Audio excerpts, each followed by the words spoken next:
5 năm không về nhà, vào một ngày trước năm mới, tôi đi tàu cao tốc vội về làng. Lần này trở lại, là vì em gái gửi tin nhắn nói cho tôi biết. Lão già đó bệnh nặng, chắc không sống qua nổi mùa đông này, tôi mới trở về. Về đến đầu làng, mọi thứ có vẻ rất bình thường. Nhưng trong mắt tôi, ở đây tràn đầy mùi tanh tưởi. 5 năm, ngôi làng này đã phát triển thành một thứ mà tôi không nhận ra. Nhưng chuyện này không liên quan đến tôi. Tôi quay lại, chỉ muốn tận mắt nhìn lão già đó chết. Điều đầu tiên khi về đến nhà, tôi không phải là đi tìm lão già kia nằm trên giường bệnh, mà là đi tìm em gái tương đối bình thường của tôi. Ít nhất là 5 năm trước, em ấy vẫn còn bình thường. Nhưng đến phòng của em gái, tôi không thấy bóng dáng của em ấy đâu. Tôi tưởng em ấy đổi phòng rồi, nhưng tôi đã lục soát toàn bộ tòa nhà vẫn không tìm thấy em ấy. Giống như biến mất khỏi không khí. Ngay cả dấu vết đã từng ở đây cũng không có. Lão già kia không thể trông chờ gì nữa rồi. Thế là tôi đến nhà bên cạnh, định hỏi xem em gái đi đâu rồi. Nhưng vừa nghe tôi hỏi thăm chuyện của em gái, thậm chí họ còn không cho tôi vào nhà, chỉ mở một khe cửa, lộ ra nửa khuôn mặt, nói với tôi. 5 năm rồi cậu không về, có rất nhiều chuyện xảy ra trong làng. Em gái của cậu, cô ấy. Nhìn bà ấy mãi không nói được nên lời, tôi vội hỏi. Tô Nguyệt, em ấy sao rồi? Không biết là bị dọa sợ hay là làm sao. Vừa nói xong câu này, một tiếng rầm đóng cửa vang lên. Trong giây lát, tôi cảm thấy u ám phía sau lưng.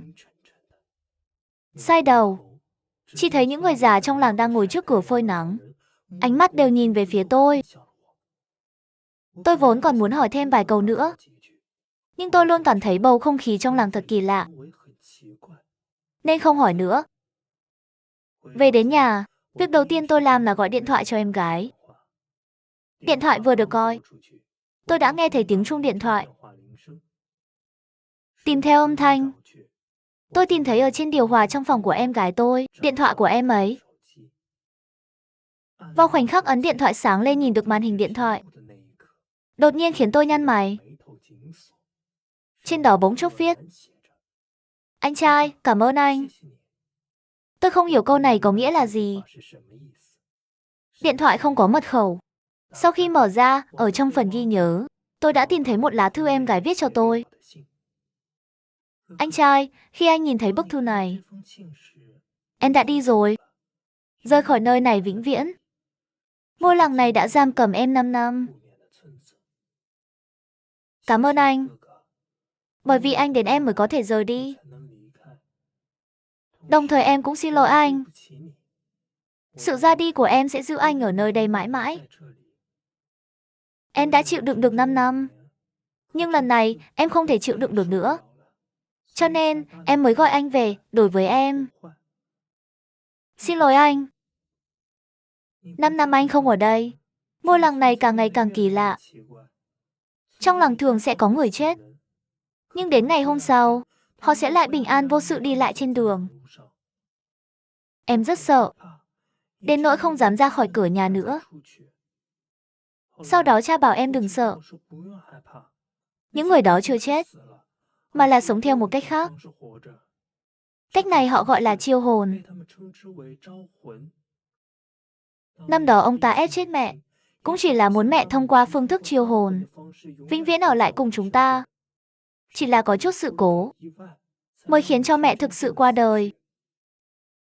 Ông ấy nói với em, miễn là em ngoan ngoãn ở lại làng, thì sẽ không đi lại vào con đường cũ của mẹ. Trong làng này, có một số quy tắc bất thành văn của làng. Chỉ cần tuân thủ, bọn họ và bọn chúng sẽ không làm gì anh. Anh ơi, mặc dù anh không thể rời khỏi đây nữa, nhưng nếu anh muốn sống bình thường ở nơi này, thì nhất định không được phạm vào những quy tắc này của làng. Điều thứ nhất, khi màn đêm buông xuống, bọn chúng sẽ dần dần hiện hình. Trong đó, lúc nửa đêm này là giống người nhất. Đừng giao tiếp quá nhiều với bọn chúng. Nếu bọn chúng giao tiếp với anh, nhất định phải kết thúc cuộc trò chuyện trong vòng 3 câu. Điều thứ hai, khi anh có thể nhìn thấy ở trên bầu trời, mặt trời và mặt trăng cùng một lúc, Xin hãy đảm bảo không gian của anh chỉ có một cửa. Bất kể cái gì gõ cửa cũng không được mở cửa. Cũng đừng trả lời. Điều thứ 3, trong làng. Đừng bao giờ nhắc đến chuyện những người đã chạy trốn khỏi làng đó. Ví dụ như em và mẹ. Nếu ai đó nói với anh về bọn em, đừng trả lời. Điều thứ 4, khi anh xáo phạm bất kỳ quy tắc nào ở trên, anh sẽ bị bọn chúng theo dõi. Khi ngủ vào ban đêm, hãy chắc chắn để thắp 3 ngọn nến đỏ trên đầu giường và tiến vào giấc ngủ sâu trước khi nến cháy hết. Nếu trong lúc đó nghe thấy có người gọi anh, nhất định đừng trả lời. Điều thứ 5, khi trong làng có người chết,